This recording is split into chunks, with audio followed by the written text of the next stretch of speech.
God bless you. Welcome back to Code Searcher. All right, here's the access term we're talking about today. Some people have asked me, do I think the Bible is the book of life?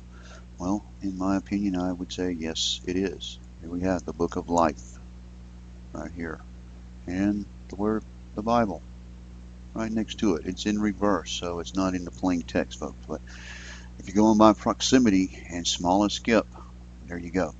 You've got the Bible, the Tanakh. Here is Yeshua.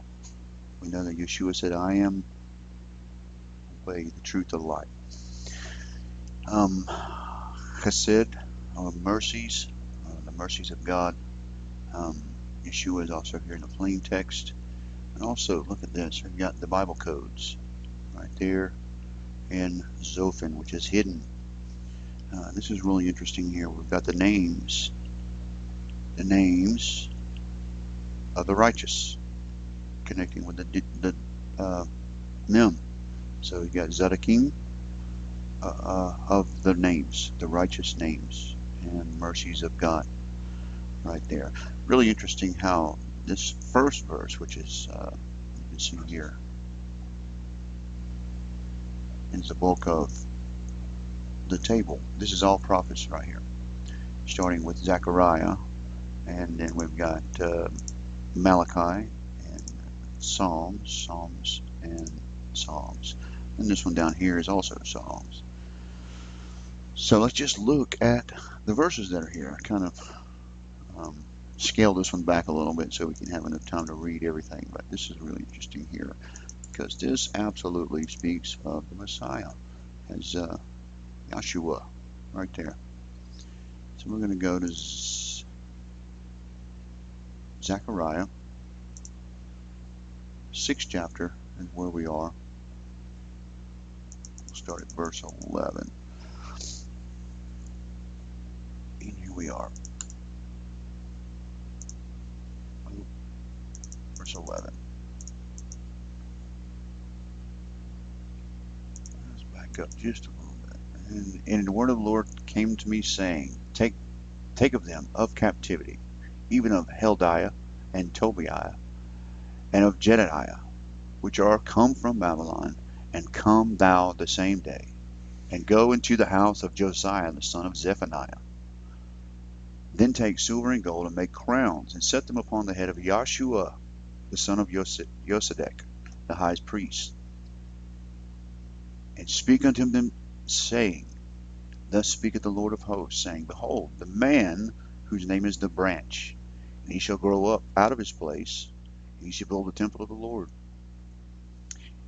Even he shall build the temple of the Lord, and he shall bear the glory, and shall sit and rule upon the throne. And he shall be the priest upon the throne, and he shall be the council of peace. He shall be between them both. Notice what the name of his father was, Yosedek, Yahshua, son of Yosedek, the high priest. We, as righteous of Yeshua, are called Melchizedek, the order of Melchizedek, or righteous king. This next, well, I just finished reading that. I'm sorry about that. Kind of getting ahead of myself, and we've got plenty of time. And the crowns shall be to Helam, and to Tobiah, and to Jedediah, and to Hen, the son of Zephaniah, and in the memorial of the temple of the Lord. And they shall be as far off, shall come and build the temple of the Lord, and ye shall know what the Lord of hosts hath sent me unto them. And it shall come to pass, if you will diligently obey the voice of the Lord your God, and it shall come to pass, if you shall diligently obey the voice of the Lord your God. And we'll go to this next one. And by the way, folks, I just had mouth surgery, so I'm a little, have a little lisp, I guess, with me. Here we go. We're in Zechariah 14. And I'm going to just start verse 1, because it's one of my favorite prophecies here, of course. Behold, the day of the Lord cometh, and thy spoil shall be divided in the midst of thee. For I will gather all nations against Jerusalem for battle, and the city shall be taken, and the house rifled, and the women ravished. And half the city shall go forth into captivity, and the residue of thy people shall not be cut off from the city. Then shall the Lord go forth and fight against those nations, and when he is fought in the day of battle, and his feet shall stand upon the Mount of Olives, which is before Jerusalem on the east, and the Mount of Olives shall cleave in the midst thereof toward the east and toward the west, and they shall be a great valley, and half the mountain shall be moved toward the north, and half toward the south. And ye shall flee into the valley of the mountains, and the valley of the mountains shall reach unto Azel. Yea, ye shall flee as if ye fled from before the earthquake in the days of Uzziah, king of Judah. And the Lord my God shall come, and all his saints with thee. Amen. And it shall come to pass in that day that the light shall not be clear nor dark, but it shall be in that one day which shall be known unto the Lord, not day nor night, but it shall come to pass that evening time shall be as light. And it shall be in that day that living waters shall go out from Jerusalem, half of them toward the former sea, and half of them toward the hinder sea. And in summer and in winter shall it be. Here we go. And the Lord shall be king over all the earth, and in that day shall there be one Lord, and his name one. All the land shall be turned as plain from Geba to Rimmon, south of Jerusalem, and it shall be lifted up and inhabited out in her place, from Benjamin's gate unto the place of the first gate, unto the corner gate, from the tower of Hananeel unto the king's winepresses. And men shall dwell in it, and there shall be no more utter destruction, but Jerusalem shall be safely inhabited. And this shall be the plague wherein the Lord shall smite all the people, and they have fought against Jerusalem. Their flesh shall consume away while they stand upon their feet, and their eyes shall consume in their holes.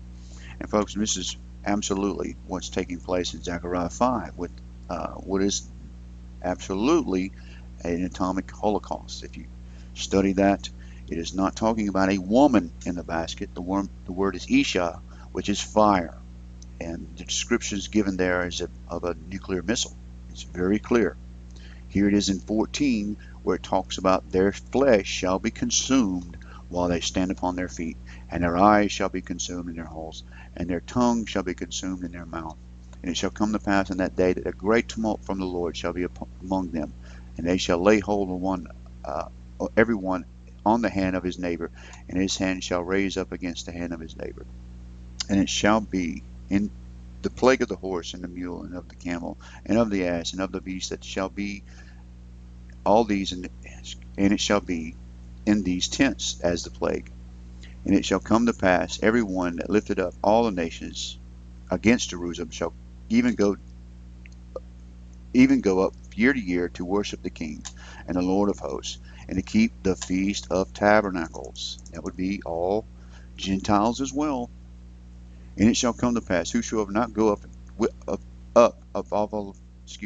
and it shall be those who will not come up of all the families of the earth unto Jerusalem to worship the King, the Lord of hosts, even upon them shall be no rain. And of the family of Egypt to go, and the family of Egypt go not up and come not, that no rain, and there shall be the plagues whereof the Lord will smite the heathen that come not up to keep the Feast of Tabernacles. What it's saying here is, if you don't keep the feast, there'll be plagues that will come upon you. And this shall be the punishment of Egypt, and the punishment of all nations that come not up to keep the Feast of Tabernacles. And in that day and in that day shall there be upon the bells of the horses holiness unto the Lord, and the pots of the Lord's house shall be like the bowls before the altar. Yea, every part of Jerusalem and Judah shall be unto holiness unto the Lord of hosts, and they and all that sacrifice shall come and take of them that seeth therein, and in that day shall there be no more the Canaanite in the house of the Lord of hosts. And then it goes into Malachi. This is the verse where it has the Bible in reverse, which you can see right here, 14:15. And then this next verse I thought was really interesting. And again, I did scale this back, folks, so there's still a lot more here. I'm going to go to 18:28. For thou wilt save the afflicted people, but it will bring down high looks. For thou wilt light my candle, the Lord my God will enlighten my darkness.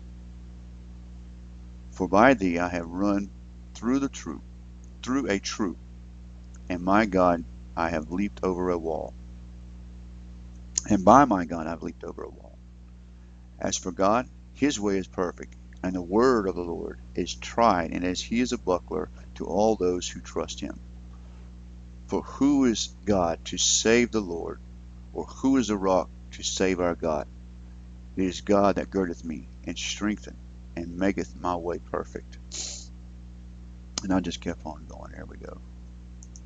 Next one is Psalm 37:37. That's what I have highlighted there. And here's what it says. Make the perfect man, and behold the upright, for the end of that man is peace. And that's right here. And then what I have down here, thought was interesting, connecting with the names, right here. We'll go to 107. And timing is pretty good, even though I stumbled a little bit. Again, I had mouth surgery, folks, and I had a little bit of galls in my mouth. Here we go. 41. Ye setteth up he the poor on the high of affliction, and maketh his families like a flock. The righteous shall see it, and rejoice, and all the iniquity shall stop her mouth. Whoso is wise, and will observe these things, even they shall understand the loving kindness of the Lord. And there you go. Right there with Bible codes. Right there. Connecting with the names. The loving kindness of the Lord. Connecting to the names. And again, Zedekim, the righteous names in the book of life. And there you go. The book of life, in my opinion, is the Bible. So there you go, folks. God bless you. Be looking for the next video.